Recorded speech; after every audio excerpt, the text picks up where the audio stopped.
पिछले एपिसोड में हमने देखा था कि शियाफान ने जब उस मॉन्क को माफ किया था तो हेड मॉन्क जो होते हैं वो यहाँ पर शियाफान को एक टेक्निक देने के लिए तैयार थे, जिसकी मदद से शियाफान के अंदर जो उसकी डिमोनिक पावर है वो बाहर निकल कर आ जाएगी, क्योंकि ये टेक्निक थी धर्म से जुड़ी हुई जो कि मॉन्क वगैरह कल्टीवेट करते हैं। और मॉन्क की सबसे ज्यादा मेन प्रायोरिटी यही रहती है कि इंसान को सही रास्ता दिखाया जाए, उसके अंदर से सारी बुराइयां खत्म की जाए। तो इसी से जुड़ी हुई एक टेक्निक शियाफान को मिलने वाली थी। अगर वो इस टेक्निक को कंप्लीट कर ले तो उसके अंदर से उसकी डिमोनिक पावर जो है वो बाहर निकल जाएगी और उसके बाद शियाफान बिल्कुल एक नॉर्मल इंसान बन जाएगा। शियाफान खुद यहाँ पर ये करना चाह रहा था, इस वजह से वो इस टेक्निक के अंदर जाकर बैठ चुका था। लेकिन जब ये टेक्निक स्टार्ट होती है वो इविल पावर शियाफान का शरीर छोड़ने के लिए तैयार ही नहीं थी। वो लड़ जाती कि मैं यहाँ पर शियाफान का शरीर नहीं छोड़ने वाली, जिसके बाद यहाँ से ये एपिसोड शुरू होता है। तो इस एपिसोड की शुरुआत में हम किन्यून सेट का सीन देखते हैं, जहाँ पर एक डिसेबल जो था वो हेडमास्टर के पास मिलने के लिए आया हुआ था, क्योंकि हेडमास्टर ने उसको आवाज लगाकर बुलाया था। पर जब डिसेबल यहाँ पर आता है तो वो ये देखकर हैरान हो जाता है कि यहाँ पर इतना सन्नाटा क्यों है, इतने अंधेरे के अंदर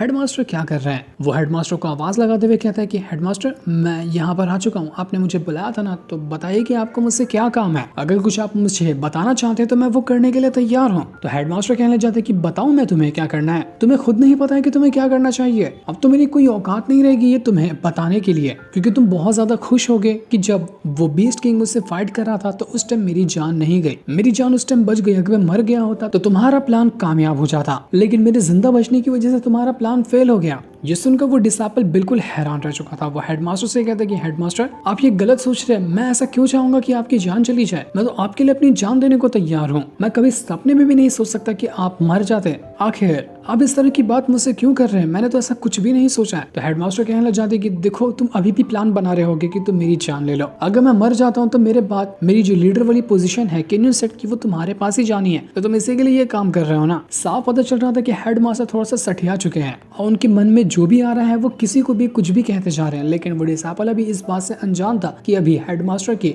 सिचुएशन कितनी बुरी है। उसको रियलिटी में लग रहा होता है कि जो हेडमास्टर कह रहे हैं ना, उनका सच में ये मतलब है। तो वो हेडमास्टर के सामने कसम खाते हुए कहने लग जाता है कि हेडमास्टर, अगर मेरे दिल में कभी भी ऐसा ख्याल आया होगा ना, तो मैं यहाँ पर खुद के लिए बद्दुआ करता हूँ कि अगर मेरा हाथ उठा आपके ऊपर हाथ उठाने के लिए ना, तो उसी टाइम मेरी जान चली जाए। मैंने कभी भी आपके लिए मन में गलत ख्याल लाया तो उस पल से एक मिनट भी और मैं जिंदा नहीं रहना चाहता। मैं आपके लिए वफादार था, आप जो कहेंगे मैं अपनी वफादारी साबित करने के लिए वो तैयार हूँ, मैं अपनी जान देने को तैयार हूँ अगर आप कहें तो। डिसेबल जो था वो एकदम ही हैरान रह चुका था और उसको अंदर से बहुत बुरा भी लग रहा था कि आखिर हेडमास्टर उससे इस तरह से बातें क्यों कर रहे हैं। तो हेडमास्टर उसे कहने लगता है कि ठीक है, मुझे बताओ कि अगर वापस से बीस्ट किंग यहाँ पर आता है तो फिर तुम क्या करोगे, किस तरह से उस टाइम सिचुएशन को हैंडल करोगे। क्योंकि लीडर की पोजीशन अगर तुम्हारे पास जाएगी तो तुम्हारे मन में कोई ना कोई तो प्लान होना ही चाहिए ना, क्योंकि हमारा किन्यून सेट ना कभी पहले हारा था ना कभी आगे हारना चाहिए। सारी चीजें तुम्हें ही हैंडल करनी होगी और अपनी पावर भी बढ़ानी होगी। जब तुम अपनी पावर बढ़ा लोगे तभी तो तुम यहाँ पर ज़ूज़ियन स्वॉर्ड को हैंडल कर पाओगे। जब वो डिसेबल घबरा कर एकदम ही ज्यादा परेशान हो चुका था, उसको कुछ भी समझ नहीं आ रहा था कि वो क्या करे, तब हेडमास्टर उसे कहते हैं कि उठ जाओ। मैं तो बस यहाँ पर तुम्हें टेस्ट करना चाह रहा था कि कभी इस तरह की सिचुएशन बनती है कि अगर तुम्हारे ऊपर इतनी बड़ी जिम्मेदारी आ जाए ना, तो तुम उस टाइम क्या करते हो। मुझे तुम्हारे पर पूरा भरोसा है क्योंकि तुम मेरे सबसे खास डिसाइपल हो। लेकिन देखो, आगे किसी ने नहीं देखा है कि आगे क्या हो सकता है, इसलिए कुछ भी क्यों ना हो जाए, हर चीज के लिए तैयार रहना। वो डिसेबल एक पल को तो बिल्कुल घबरा चुका था, लेकिन फिर भी वो यहाँ पर अपनी सांस में सांस लेता है कि चलो, हेडमास्टर ने उसके पर भरोसा तो किया। दूसरी तरफ हम यहाँ पर घोस्ट किंग को देखते हैं। वो अपने सारे के सारे साथियों को लेकर एक खास जगह पर आया हुआ था।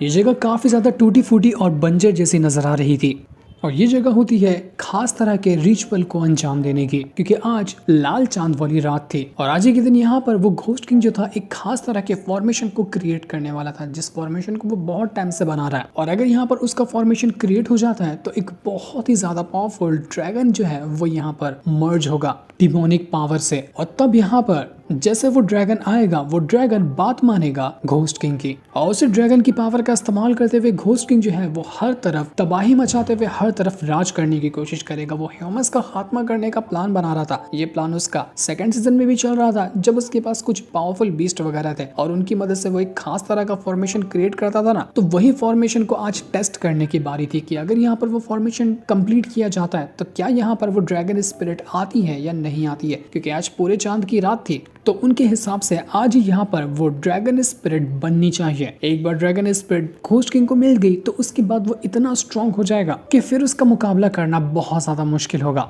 यही ड्रैगन जो है उसका मास्टर प्लान है हर तरफ राज करने का। वो ड्रैगन की हेल्प से ह्यूमंस का खात्मा करते हुए पूरी की पूरी दुनिया पे अपना राज करना चाहता है ताकि हर तरफ सिर्फ डीमंस हो और ह्यूमंस का खात्मा हो जाए। तो जितने भी उसके चेले चपाटे लोग थे वो सब यहाँ पर उस फॉर्मेशन को एक्टिवेट करने की तैयारी में लग चुके थे।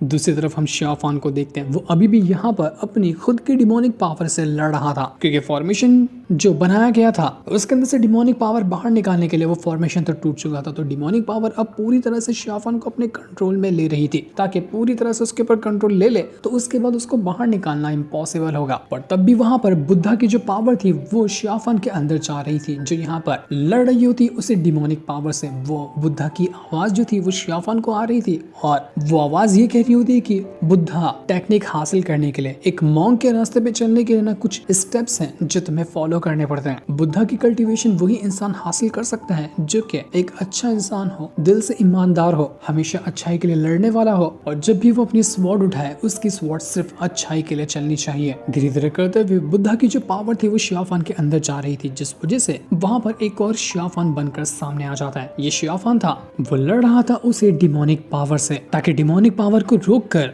शियाफान के शरीर पे अपना राज कर सके। वो यहाँ पर शियाफान के शरीर को कंट्रोल करना चाहता था। अगर डिमोनिक पावर हटेगी तो शियाफान के शरीर पर बुद्धा की पावर का कंट्रोल होगा और उसके बाद शियाफान बिल्कुल एक नॉर्मल इंसान बन जाएगा।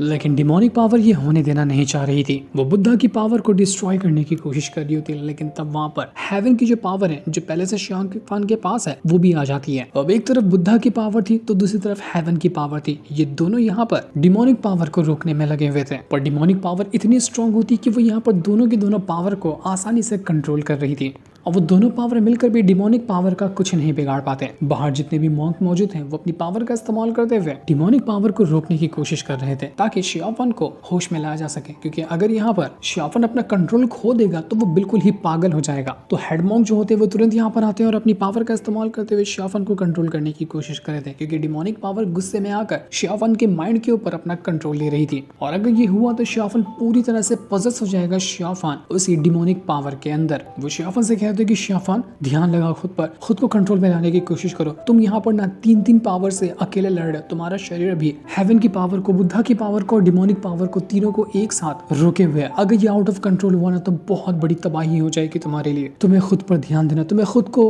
कंट्रोल करना है। तो शियाफान यहाँ पर तीनों की तीनों पावर को एक साथ कंट्रोल करने में लगा हुआ था, लेकिन ये करना आसान काम नहीं था। वो तीनों पावर अब यहाँ पर और ज्यादा एग्रेसिव हो जाती है। वो यहाँ पर शियाफान के शरीर पर किसी भी तरह से अपना कंट्रोल करना चाह रही थी, जिस वजह से वो मॉन्क जो यहाँ पर शियाफान को रोकने में लगे हुए थे वो भी उड़कर दूर फेंका जाते हैं। उनकी भी हिम्मत नहीं जवाब दे रही थी कि वो यहाँ पर शियाफान को रोक पाए। वो कहते हैं कि शियाफान का शरीर एक मॉडल इंसान का शरीर 3 पावर से अकेले लड़ रहा है। अगर कुछ भी यहाँ पर गड़बड़ हुई ना तो शायद शियाफान की जान भी ना बच पाए। एक मॉडल बॉडी इतनी पावर को एक साथ हैंडल नहीं कर सकती। शियाफान के शरीर से ऐसी पावर बाहर निकल रही थी जिस वजह से वो बिल्कुल पागल हो रहा था। वो यहाँ पर किसी भी हालत में ये तीनों की तीनों पावर को रोकना चाह रहा होता है। उसे कुछ नहीं चाहिए, उसे बस खुद का शरीर चाहिए, क्योंकि जब तीनों पावर उसके अंदर जा रही थी तो ये तीनों को कंट्रोल करना उसके लिमिट से बाहर जा रहा था, जिस वजह से आसपास के इलाके में बिल्कुल तूफान आने लगता है, भूकंप आ चुका था वहां पर। तो वहीं हम यहाँ पर घोस्ट किंग को देखते हैं, वो अभी भी अपना फॉर्मेशन बनाने में लगा हुआ था। फॉर्मेशन तैयार कर दिया गया था, बस अब यहाँ पर उस ड्रैगन स्पिरिट जो है उसको तैयार करने की बारी है कि बस वो यहाँ पर आकर पहुंच जाए। ये फॉर्मेशन बहुत लोगों की पावर, जितने भी उसके साथी वगैरह थे उन सभी की पावर और खास तरह की 2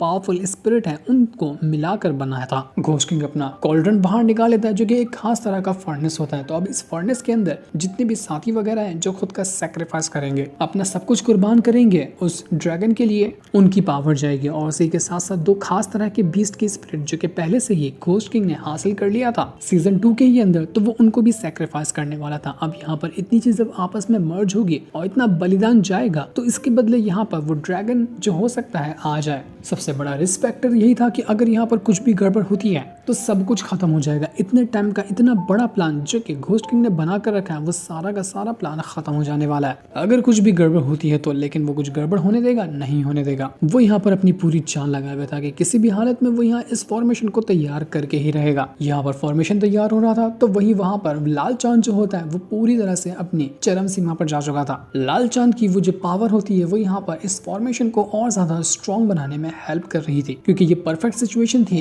इस फॉर्मेशन को तैयार करने के लिए। यही रूल था कि अगर फॉर्मेशन ये तैयार करना है, ड्रैगन को अगर बुलाना है, तो ये काम सिर्फ लाल चांद वाले दिन ही करना है। एक तरफ यहाँ पर घोस्ट किंग अपना ड्रैगन को बुलाने में लगा हुआ था, उसके लिए मेहनत कर रहा था, तो दूसरी तरफ यहाँ पर शियाफान खुद की तीनों पावर से लड़ रहा था। अकेला बेचारा वो तीनों पावर के चपेट में फंसा हुआ होता है।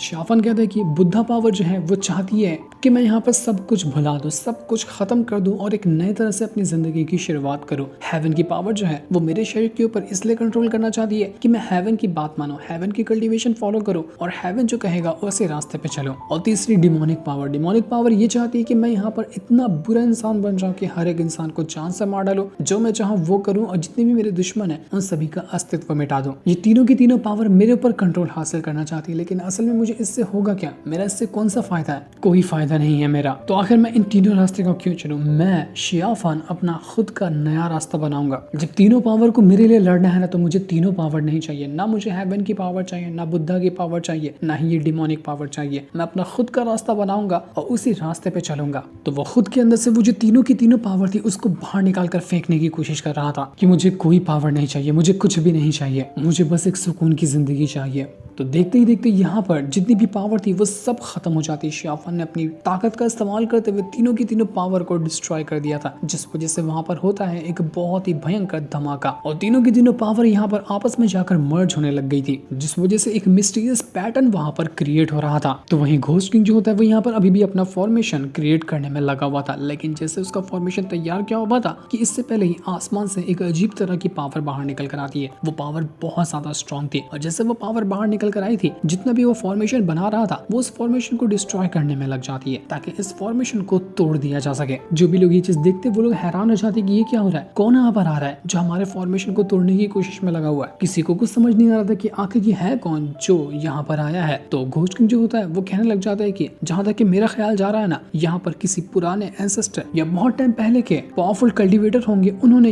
यहाँ पर इस बैरियर को लगा कर रखा होगा ताकि आइंदा कोई भी यहाँ पर इस तरह का फॉर्मेशन ना क्रिएट कर सके जिसे मैं क्रिएट करना चाहता हूँ, क्योंकि उनको पता था कि यहाँ पर कोई तो ऐसा आएगा जो इस फॉर्मेशन को बनाने के बाद दुनिया में तबाही लाने की कोशिश करेगा, लेकिन मैं इसके लिए पूरी तरह से तैयार हूँ। अब इतने सालों की मेहनत की है इस फॉर्मेशन को बनाने के लिए, तो ये ऐरा गहरा बैरियर मेरा कुछ बिगाड़ नहीं सकता। आज दुनिया इधर की उधर क्यों ना हो जाए, मैं यहाँ पर अपने काम को बर्बाद होने नहीं दूंगा। तो वो जो बैरियर था लगा हुआ यहाँ पर इस फॉर्मेशन को तोड़ने के लिए, वो उसके साथ फाइट करते हुए उसे डिस्ट्रॉय करने की कोशिश करता है ताकि किसी भी हालत में वो अपना ये फॉर्मेशन बनाते हुए अपना मिशन सक्सेसफुल कर सके। और जिस चीज में वो कामयाब होता हुआ नजर भी आ रहा था, यहाँ पर उसने बैरियर को काफी हद तक तोड़ दिया होता है। और जैसे जैसे वो बैरियर तोड़ा था, बाकी लोग अपना फॉर्मेशन दोबारा से क्रिएट करने में लग जाते हैं ताकि फॉर्मेशन पहले जैसा हो जाए। घोस्ट किंग इस बार पूरी फुल तैयारी में था कि वो यहाँ पर आज तो रुकेगा नहीं, आज वो किसी भी हालत में उस ड्रैगन स्पिरिट को समन करके ही रहेगा। दूसरी तरफ हम शियाफान को देखते हैं जो बिल्कुल ही शांत खड़ा था, वो एकदम शांत हो गया होता है। ऐसा लग रहा था कि उसने तीनों की तीनों पावर से खुद को अलग कर लिया और अब वो यहाँ पर बिल्कुल नॉर्मल हो चुका है, एकदम शांत वो वहां पर खड़ा था। तो हेड मॉन्क जब ये चीज देखते हैं तो वो बहुत ज्यादा खुश हो जाते हैं कि चलो कुछ भी हुआ यहाँ पर कम से कम शियाफान सेफ तो है, वो खुद बच तो गया, हमें इससे ज्यादा और क्या ही चाहिए। सारे के सारे मॉन्क जो थे वो यहाँ पर काफी ज्यादा खुश थे शियाफान को ठीक देख करके। अब यहाँ पर लगता है कि सब कुछ ठीक हो गया, अब शियाफान अपने सारी की सारी पावर से छुटकारा पा चुका है, अब उसको यहाँ पर कोई तकलीफ नहीं होगी। और शियाफान को इस हालत में देखकर हमें बहुत अच्छा लग रहा है, जिसके बाद हमें यहाँ पर दोबारा से घोस्ट किंग को दिखाया जाता है जहाँ उसका फॉर्मेशन जो था वो काफी हद तक कंप्लीट हो चुका था, बस फाइनल स्टेप करना बाकी था। और अगर ये हो जाए तो इसके बाद जो ड्रैगन स्पिरिट यहाँ पर इमर्ज हो जाएगी। मिस्टीरियस मैन जो था वो भी यहाँ पर अपनी पावर का इस्तेमाल करते हुए इस फॉर्मेशन को क्रिएट करने में लगा हुआ था। और जैसे जैसे फॉर्मेशन कंप्लीट हो रहा था, हम वहां पर उस ड्रैगन स्पिरिट की हल्की हल्की सी झलक देख पाते हैं, जो कि नो डाउट इतना बड़ा और इतना भयंकर लग रहा था जिसकी कोई हद नहीं थी। मानो एक बार में वो कई इंसान को ऐसे निगल जाए कि दिखाई भी ना दे। इतना कमाल का और इतना खतरनाक वो ड्रैगन लग रहा था, जिसे देखकर तो वो घोस्ट किंग इतना खुश होता है जिसकी कोई हद नहीं थी, मानो उसकी जन्मों की प्यास यहाँ पर बुझ चुकी हो। तो वहीं अब हम यहाँ पर आसमान का रंग बदलते हुए देखते हैं। वो जो ट्रिब्यूलेशन कुछ देर के लिए शांत हुआ था वो दोबारा से एक्टिवेट हो जाता है और इस बार वो पहले से भी ज्यादा एग्रेसिव और ज्यादा गुस्से में था। और ये ट्रिब्यूलेशन आया था किसी और के लिए नहीं बल्कि शियाफान के लिए, क्योंकि शियाफान ने अपनी तीनों पावर से खुद को पीछे छुड़ाने की कोशिश की। तो अब इसी वजह से हेवन यहाँ पर अपनी पनिशमेंट के तौर पे भेज रहा था इस ट्रिबुलेशन को कि आखिर शियाफान अपनी सारी पावर से पीछा कैसे छुड़ा सकता है। अब यहाँ पर शियाफान को हैंडल करना होगा वो ट्रिबुलेशन, या तो ट्रिबुलेशन उसकी जान ले लेगा या फिर शियाफान ट्रिबुलेशन हैंडल करके खुद की पावर को इंक्रीज कर लेगा और जिस रास्ते पे वो चलना चाहता है अपने रास्ते पे चलने का पहला कदम वो बढ़ा लेगा। लेकिन ये चीज हमें पता चलने वाली है नेक्स्ट एपिसोड के अंदर, जिस सीन को दिखाते साथ ही ये वाला एपिसोड यहीं पर एंड हो जाता है। Thanks for watching.